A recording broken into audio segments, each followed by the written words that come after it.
எல்லாருக்கும் thank you sir, thank you for the opportunity. எல்லாருமே அவங்கவுங்க ஃபீட்பேக் கொடுக்குறாங்க. ஸோ நான் எப்படி இங்கே ஸ்டார்ட் பண்ணேன்னா, ஃபர்ஸ்ட் இன்ஸ்டாகிராமில் உங்களோட ஆட் பார்க்குறேன். உங்களுக்கு நான் மெசேஜ் பண்ணுறேன் இன்ஸ்டாகிராமில். நீங்கள் வந்துட்டு ரேகா மேம் நம்பர் கொடுத்தீங்க, அவங்க கிட்ட காண்டாக்ட் பண்ணிக்கோங்கன்னு சொல்கிறீங்க. அவங்களுக்கு ஃபோன் பண்ணுறேன். அவங்க ஜென்ரலாக ஒரு 4-5 கொஸ்டின்ஸ் கேட்டாங்க. ஃப்ரீ செஷன் இருக்குது, நீங்கள் ஃபர்ஸ்ட் அதில் உட்காருங்க, உங்களுக்கு புரியுதான்னு பாருங்கன்னாங்க. சரி, அப்படியே அங்கே ஜாயின் பண்ணி அந்த ஒரு 5 days அட்டன் பண்ணுறோம். அது முடிஞ்சதுக்கு அப்புறம் இந்த மாதிரி அடுத்த பேட்ச் ஸ்டார்ட் ஆகுது, அந்த மாதிரி ஒரு ஆட் நீங்க ரன் பண்றீங்க. சரி, அதுல போலாமா வேணாமா ஒரு டபுள் மைண்ட்லயே யோசிக்கிறதுக்குள்ள வெப்சைட் வரைக்கும் வந்துடுச்சு. எப்படியோ ஜாயின் பண்ணியாச்சு. அது நல்லதா போச்சுன்னு இப்போ நான் ஃபீல் பண்றேன். அந்த சான்ஸை நான் மிஸ் பண்ணலையே. ஏன்னா வேற எங்கேயுமே போனது இல்லை. எக்ஸ்போர்ட்டுன்னு ஃபர்ஸ்ட் யோசிச்சு கொஞ்சம் ரிசர்ச் பண்ணும்போது ஃபர்ஸ்ட் பார்த்த ஆடும் உங்களது தான். கரெக்டா எங்கேயும் வந்து ஜாயின் பண்ணிட்டேன். நல்ல வேலை வேற எங்கேயும் போய் ஏமாந்து மிளகா அரைச்சி விடல. இங்க வந்து ஜாயின் பண்ணியாச்சு, எல்லாம் முடிச்சு ஒரு வழியா இங்க வந்துட்டோம். அதே மாதிரி சார் வந்து ஸ்டூடெண்ட்ஸ் எல்லாம் ஃபோன் பண்ணுவாங்க. பண்ணும்போது கோவப்படுவாங்க யாராவது ஒரு தப்பு பண்ணா. அது வந்துட்டு அவங்க மேல இருக்கிற அந்த ஒரு இதுக்கு தான், அவங்க நல்லா வரணுமேன்னு அவரோட மனசுல இருக்கு. அதனாலதான் அவங்களை திட்டுறாங்க. மற்றபடி நான் எங்க கிட்ட வந்துட்டு நான் இவ்வளவு பாரு, நான் இவ்வளவு கெத்து, எனக்கு எவ்வளவு பேர் ஃபாலோ பண்றாங்க, அதெல்லாம் ஷோ ஆஃப் பண்றதுக்கு கிடையாது. அவங்க நல்லா போகணும். ஏதாவது தப்பு யார் பண்ணாலும் ஒரு பாரபட்சம் பார்க்காம திட்டவும் செய்வாரு, அதுக்கு சொல்யூஷனும் கொடுத்துருவாரு என்ன தப்பு பண்றாங்களோ. அது ஒரு நல்ல விஷயம். ஸோ அதுலயும் ஒரு கஷ்டத்துலயும் ஒரு சந்தோஷன்ற மாதிரி எல்லாருக்குமே ஒரு சொல்யூஷன் கிடைச்சிரும் அவர்கிட்ட இருந்து. அதே மாதிரி டைம் மேனேஜ்மெண்ட் வந்து ஒரு நாங்க இவ்வளோ வேலை செய்யணும், இதெல்லாம் இன்னைக்கே முடிக்கணும், நீங்க எழுதுங்க, ஒரு நாளைக்கு நீங்க என்ன பண்ணணும் அது ஃபர்ஸ்ட் எழுதிக்கோங்க. எழுதிட்டு முடிக்க முடியலன்னா நெக்ஸ்ட் டே கேரி ஃபார்வர்ட் பண்ணுங்க, அந்த வேலையை முடிச்சிருங்க. அப்போ நம்மளுக்கு தெரியும். இது ஒரு சின்ன ஒரு போர்டு மாதிரி இருக்கும் இல்லைங்களா வீட்டுல இந்த பசங்க எழுது, அதுலயே நம்ம எழுதி போட்டோம்னா நம்ம கண்ணுல பட்டுக்கிட்டே இருக்கும். படும்போது நம்மளுக்கு அது ஆட்டோமேட்டிக்கா வந்துடும். அதுக்கப்புறம் அது போர்டு தேவையில்லை, நம்ம மனசுல பதிஞ்சிரும்.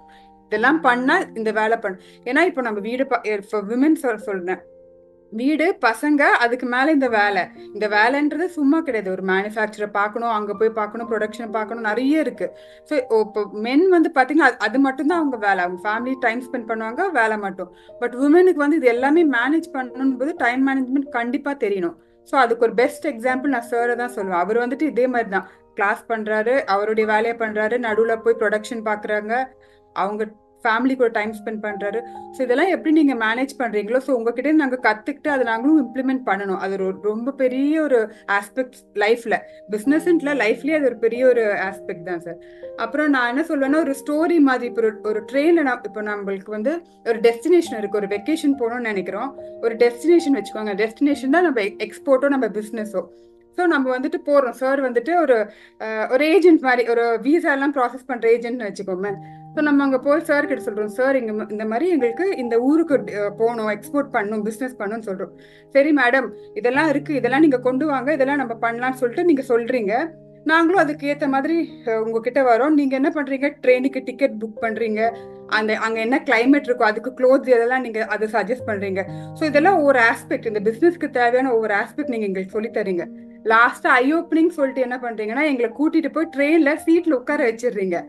இதுதாங்க உங்க டிக்கெட்டு, போங்க, இனிமே இது உங்க டிராவல்.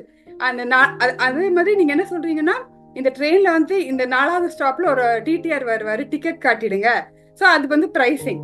அடுத்தது வந்து இப்ப இப்படி வருவாங்க ஒருத்தவங்க வந்து உங்களை ஏமாத்த பார்ப்பாங்க, ஆனா விழுந்துடாதீங்க, அது வந்து அவேர்னஸ். சோ அந்த மாதிரி ஒவ்வொரு ஸ்டேஜ்ல என்ன நடக்கலாம்ன்றது நீங்க சொல்றீங்க. நம்மளுக்கு தெரியும், ஓஹோ இப்போ 4th ஸ்டேஷன் வந்துச்சு, இப்போ டிடிஆர் வருவாரு. ஸோ கரெக்டா நம்ம டிக்கெட் எடுத்து காட்டிடணும். ஸோ நீங்க எங்களுக்கு வந்து ஃபுல்லா எக்யூப்மெண்ட்ஸ் எங்க கிட்ட வந்து வெப்பன்ஸை கொடுத்துட்டு காட்டுக்கு போங்க, நீங்க வந்து ஹண்ட் பண்ணுங்கன்னு சொல்லிடுறீங்க. ஸோ அதே மாதிரி உங்களோட கைட்லைனை மட்டும் நாங்க ஃபாலோ பண்ணப்போ வந்து பிசினஸ்ல வந்துட்டு சக்சஸ் ஆயிடலாம். ஸோ கடைசியா எங்களுக்கு அந்த ஸ்டேஷன் வர இறங்குறோம், நாங்களும் எக்ஸ்போர்ட்டர் ஆயிடுவோம். அதுக்கு மேற்கொண்டு நீங்க வந்துட்டு எப்படி எங்களுக்கு பை சான்ஸ் ஏதாவது ஒரு டவுட் வந்துச்சுன்னா கூட நீங்க எப்பவுமே அவைலபிளா இருப்பீங்க. அது எல்லாருக்குமே தெரியும். எங்களுக்கு நாங்க கால் பண்றோம், சார் இது ஒரு பிரச்சனையா, ஓகே. ஆனா ஒண்ணு மட்டும் சொல்வீங்க, பிரச்சனை ஆனதுக்கு அப்புறம் வராதீங்க, அதுக்கு முன்னாடி வாங்க, நான் உங்களுக்கு கண்டிப்பா ஹெல்ப் பண்ணுவேன். சோ அதுவும் கரெக்ட் தான். ஆனதுக்கு அப்புறம் யாராலையும் ஒண்ணுமே பண்ண முடியாது.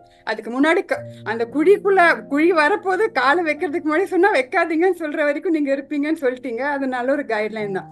ஸோ இந்த மாதிரி ஒன்னொன்னுத்துக்கும் நம்ம வந்து நோட்டீஸ் பண்ணாலே தெரியும் நம்மளை சுத்தி என்ன நடக்குது. அதே மாதிரி கொஸ்டினிங் ஸ்கில்ஸ் நான் வந்து நினைப்பேன், ஐயோ இவர்கிட்ட சொல்லணுமா, அவர் தப்பா நினைப்பாரா, இல்ல ஒரு நெகோசியேஷன் காசு கொஞ்சம் குறைச்சு கொடுங்கன்னு ஒரு தக்காளி வாங்கும்போது கூட நான் யோசிப்பேன் எதுக்கு அப்படின்னு. ஆனா இப்ப வந்து நான் வந்து என்னால ரியலைஸ் பண்ண முடியுது ஏன் நான் அது கொடுக்கணும். இன்னைக்கு கூட நான் ஒண்ணு வாங்கினேன், அது ஆக்சுவலி 12 ருபீஸ்ன்னு சொல்லி அவர் பில் போட்டாரு, நான் கொடுத்துட்டேன். ஆனா அது 2 5 5 ருபீஸ் பேக்கெட் தான் அவர் என்கிட்ட கொடுத்தாரு. அப்ப நான் அவர்கிட்ட சொல்றேன் 5 ருபீஸ் பேக்கெட் தான் இருக்கு, ஸோ 10 ரூபாய் தான் ஆச்சு, எனக்கு அந்த 2 ரூபாய் திரும்பி கொடுங்க. அவருக்கு அது வந்து பெரிய விஷயமா இருக்கு. ஆனா அந்த 2 ரூபாய் நான் வேற எதுக்காவது யூஸ் பண்ணலாம். சோ நான் திரும்பி அதை கேட்கிறேன், எதுக்கு என்னுடைய காசு நான் வேற ஒருத்தங்க ஃபர்ஸ்டா தான் நான் வெக்கப்படும், யோசி 2 ரூபாய் தானே எதுக்கு நம்ம போய் கேட்கணும்னு நான் யோசிப்பேன்.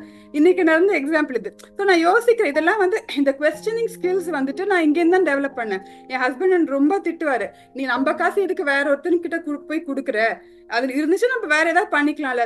சோ அதோட இம்பார்ட்டன்ஸ் எனக்கு இப்ப தெரியுது. ஏன் நான் வந்துட்டு விட்டு கொடுக்கணும், அது வந்து என்னுடைய ரைட்ஸ் தான். நானும் சும்மா அந்த 2 ரூபாவா இருந்தா கூட அது சும்மா இல்ல, அதுக்கு ஒரு வேல்யூ இருக்கு. சோ இதெல்லாம் யோசிக்கும் போது நான் இங்க வந்து எவ்வளவு க்ரூம் ஆயிருக்கேன், இங்க இருந்து நான் எவ்வளவு கத்துக்கிறேன்ன்றது அது ஒரு பெரிய ஒரு பாயிண்டா என்னோட ஹார்ட்ல எப்பவுமே இருக்கும். அதே மாதிரி நான் ரொம்ப ஃபாஸ்டா பேசுவேன், எல்லாமே சீக்கிரமா முடிச்சுட்டு உட்காந்துடணும்னு நினைப்பேன். ஆனா நீங்க 2 3 இன்ஸ்டன்ஸ்ல ஸ்லோவா இருங்க. நான் ஃபர்ஸ்ட் கேட்டிருக்கேன், என்ன சார் 6 மாசம் ஆகுமா கோர்ஸ்ன்னு. ஏன் மேடம் ஏதாவது அவசரம் இருக்கான்னு கேட்டீங்க. இல்ல சார் அப்படி இல்ல கேக்குறேன். ஆமா ஏன் அவசரப்படுறீங்க, ஸ்லோவா தான் படிப்போமே நீங்க. சரி அது ஒரு வாட்டி. அதே மாதிரி வேற எதுக்கும் ஒரு வாட்டி அது மாதிரி கேட்டேன், நீங்க ஏன் அவசரப்படுறீங்க சொன்னீங்க. சோ அதுக்கப்புறம் நான் கேட்கவே இல்லை, சரி எப்போ முடியுதோ முடியட்டும், ஸ்லோவாவே போலாம், என்னதான் சொல்ல வராருன்னு பாக்கலாம்னு நான் அதுக்கப்புறம் ரஷ் பண்ணல, அப்படியே விட்டுட்டேன். அதே மாதிரி ஹேண்ட் ரைட்டிங் இம்ப்ரூவ் ஆயிருக்கு சார். அப்ப படிச்சது காலேஜ் படிக்கும்போது எழுதுனதே இல்ல. இதுக்கப்புறம் 4 புக்கு எழுதி எழுதி எழுதி இப்ப நல்லா இருக்கு, ஹேண்ட் ரைட்டிங் பார்க்கவே இம்ப்ரூவ்மெண்ட் ஆயிருக்கு. அது நான் வந்துட்டு நோட் பண்ணியிருக்கேன் இப்போ ரீசெண்ட் டேஸ்ல. அதே மாதிரி சிச்சுவேஷன், இப்ப நீங்க உங்ககிட்ட எந்த சிச்சுவேஷன் சொன்னாலும் அதுக்கு ஒரு சொல்யூஷன் வச்சிருக்கீங்க. இதுவா இதுக்கு சொல்யூஷன், அது வந்து பிசினஸ் சம்பந்தப்பட்டு தான் இருக்கணும்னு கிடையாது, பர்சனலா இருக்கலாம், எதுவா இருந்தாலும் எல்லாத்துக்கும் சொல்யூஷன் இருக்கு. டக்கு டக்குன்னு வர சொல்றீங்க, நம்ம அது கொஸ்டின் யோசிக்கிறதுக்குள்ள நீங்க ஆன்சரோட வருவீங்க. அது எனக்கு ரொம்ப ஆச்சரியம், ஒரு அஸ்டானிஷிங்கான ஃபீச்சர் உங்ககிட்ட. அதே மாதிரி நான் ஒரு டவுட் கேட்கிறேன் உங்ககிட்ட ஒரு செஷன்லனா, நான் அந்த டவுட் கேட்கறதுக்கு உங்களுக்கு ஆன்சர் தெரிஞ்சிருக்கு. சில பேருக்கு இப்போ ஃபார் எக்ஸாம்பிள் யாராவது உங்களுக்கு டவுட் கேட்கறாங்க, நான் அந்த டவுட் புரிஞ்சுக்கிறதுக்குள்ளேயே நீங்க ஆன்சர் சொல்லிடுறீங்க. அது எப்படி நீங்க அனலைஸ் பண்றீங்க, சரி இவங்க மைண்ட்ல அதுதான் இருக்கு, அதுக்கு ஆன்சர் நீங்க எப்படி கொடுக்குறீங்கன்றது ஒரு பெரிய ஒரு என்ன சொல்றது, ஒரு இதுவாவே இருக்கு, எனக்கு டவுட்டாவே எனக்கு இருக்கு. அதுக்கப்புறம் வந்துட்டு டீம் மெம்பர்ஸ் பத்தி சொல்லி ஆகணும். ஒவ்வொருத்தவங்களுக்கும் ஒவ்வொரு ஃபீச்சர்ஸ் இருக்கும், ஒரு பிளஸ் இருக்கும், ஒரு மைனஸ் இருக்கும். ஆனா என்னைக்குமே வந்துட்டு அவங்க பொறுமையா, சரி நான் ஒரு டவுட் கேட்கறேன், யார் ஒரு டவுட் கேட்டாலும் அவங்க வெயிட் பண்ணி கேட்டுட்டு அதுல இருந்து அவங்களுக்கு ஒரு டவுட் வரலாம். சோ அது கேட்கும்போது நம்மளுக்கு வந்து தெரியாதது ஒண்ணு கூட கிளாரிஃபை ஆகும். சில பேர் வந்து பேச மாட்டாங்க அவ்வளவா, அது அவங்க நேச்சர். ஸோ இப்போ நம்ம டவுட்ஸ் கேட்கும்போது 4 பேருக்கு அது யூஸும் ஆகும். ஸோ அதே மாதிரி டீம் மெம்பர் இப்போ ஒரு 4 பேர் வந்து உண்மைனா பேசாம இருந்தாங்கன்னா, இல்ல டவுட்ஸ் கேட்காம இருந்தாங்க, நம்மளுக்கும் கேட்கணும்னு வந்து அந்த இது வராது. சரி நம்மளும் சைலண்டா இருப்போம், யாருமே பேசலையே, நம்ம கேட்ட அப்புறம் ஏதாவது தப்பாயிடுச்சோ அப்படின்னு நினைப்போம்.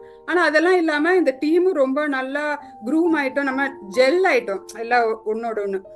அதுக்கப்புறம் இப்போ நம்ம படிக்கிறோம், 6 months கோர்ஸ் படிக்கிறோம்னா இது வந்து சாரோட 15 years எக்ஸ்பீரியன்ஸ். அவர் வந்து இது வந்துட்டு அப்படியே கொடுத்துட்டாரு 6 மாசம். ஆனா அந்த 15 வருஷம் அவர் அப்ஸ் அண்ட் டவுன்ஸ் சந்திச்சு அந்த ஸ்டெபிலைஸ் பண்ணி தான் நம்ம கிட்ட சொல்றாரு. இப்போ ஒரு கேஸ் ஸ்டடி சொல்றாங்கன்னா அது அவருக்கு நடந்திருக்கு, அவர் அங்க இருந்திருக்காரு, அவருக்கு வந்து அந்த கஷ்டம் லாஸ் நடந்திருக்கு. இப்போ நம்மளுக்கு அது பிஃபோர் ஹேண்டாவே கொடுத்துட்டாரு. ஸோ என்ன ஆகுதுன்னா நம்மளுக்கு தெரியும், ஓகே சார் வந்து இது சொன்னாரு, இது தப்பாவ போகுது, நம்மளுக்கு அந்த இன்ட்யூஷன் சொல்லும், அன்னைக்கு சொன்னதே மாதிரிதான் நடக்க போகுது, சோ பெட்டர் இதுக்கு ஒரு சொல்யூஷன் அன்னைக்கு சொன்னாரு, அதை அப்ளை பண்ணி பார்ப்போம், நம்மளுக்கு தெரியும். சோ இது வந்துட்டு எப்படின்னா அவருக்கு வந்து 15 years ஆச்சு, ஆனா நம்மளுக்கு அவ்வளவு ஈஸியா கொடுத்துட்டாரு. எல்லாருமே ஷேர் பண்ண மாட்டாங்க, அவங்க நினைப்பாங்க எதுக்கு கொஞ்சம் விழுந்துட்டு வரட்டும், அதுக்கப்புறமா கூட வந்து டவுட்னு கேட்டு நம்ம சொல்லலாம், நம்ம எதுக்கு ஃபர்ஸ்டே சொல்யூஷன் சொல்லணும் அப்படின்னு நினைக்கலாம். ஆனா அவர் அந்த மாதிரி அவர்கிட்ட ஹோல்ட் பேக் பண்ணல, அவர் நாலேஜ் ஃபுல் அண்ட் ஃபுல் கொடுத்துட்டாரு. இதுதான் இருக்கு, நீ இந்த பிசினஸ்ல இவ்வளவு இருக்கு, நீங்க இதெல்லாம் பாத்துக்கோங்கன்னு சொல்லிட்டாங்க. அதுக்கப்புறம் வந்துட்டு எங்க எல்லாரையுமே டீம்ல எல்லாரையுமே வந்துட்டு இப்ப நம்ம டவுட் கேக்குறோம், என்ன இவ்வளவு சில்லியா இருக்கு உங்க டவுட்ஸ், இல்ல அந்த மாதிரிலாம் சொன்னதே இல்ல. கேளுங்க, அது சில்லியா இருந்தா கூட அதுக்கு ஒரு ஆன்சர் இருக்கு, அது சொல்லுவாரு. சோ மத்தவங்க எப்படி நினைச்சாலும் பரவாயில்லன்னு நம்மளுக்கே ஒரு கான்பிடன்ஸ் வரும், நம்ம கேட்டுடலாம், அவர் சொல்றது சொல்லட்டும், நம்ம பாத்துக்கலான்ற மாதிரி ஒரு கான்பிடன்ஸ் நம்ம மேலேயே வரும். அதே மாதிரி இந்த எக்ஸ்போர்ட்ல இருந்து நம்மளுக்கு என்ன டவுட்ஸ் இருந்தாலும் அது ஒன் ஸ்டாப் சொல்யூஷன் மாதிரி சார் தான். அது பிஃபோரா இருக்கட்டும் ஆஃப்டரா இருக்கட்டும், சார் இந்த மாதிரி ஆச்சு இல்ல பிசினஸ் எந்த எக்ஸ்போர்ட் மட்டும் இல்ல, பிசினஸா இருந்தா கூட நம்ம சார் கிட்ட வந்தோம்னா அவருக்கு எல்லாத்துக்குமே ஒரு சொல்யூஷன் இருக்கு. ஸோ நம்ம எதுவுமே பயப்பட வேணாம். எல்லாருமே வந்துட்டு சீக்கிரமாவே ஒரு நல்ல ஒரு எக்ஸ்போர்ட்டர் ஆயிட்டு சக்சஸ் ஸ்டோரியில மீட் பண்ணணும்னு நான் ரொம்ப ஆசைப்படுறேன். நீங்க எப்பனாச்சும் இந்த பக்கம் சென்னை வந்தீங்கன்னா சொல்லுங்க சார், நம்ம இங்க இருக்கிறவங்களை அட்லீஸ்ட் மீட் பண்ணலாம். மதுரை வர்றது எனக்கு பாசிபிள் கிடையாது. நீங்க எப்பனாச்சும் டிராவல் பண்ணி வரீங்கன்னா சொல்லுங்க, முடிஞ்சா மீட் பண்ணலாம் சார். Thank you all.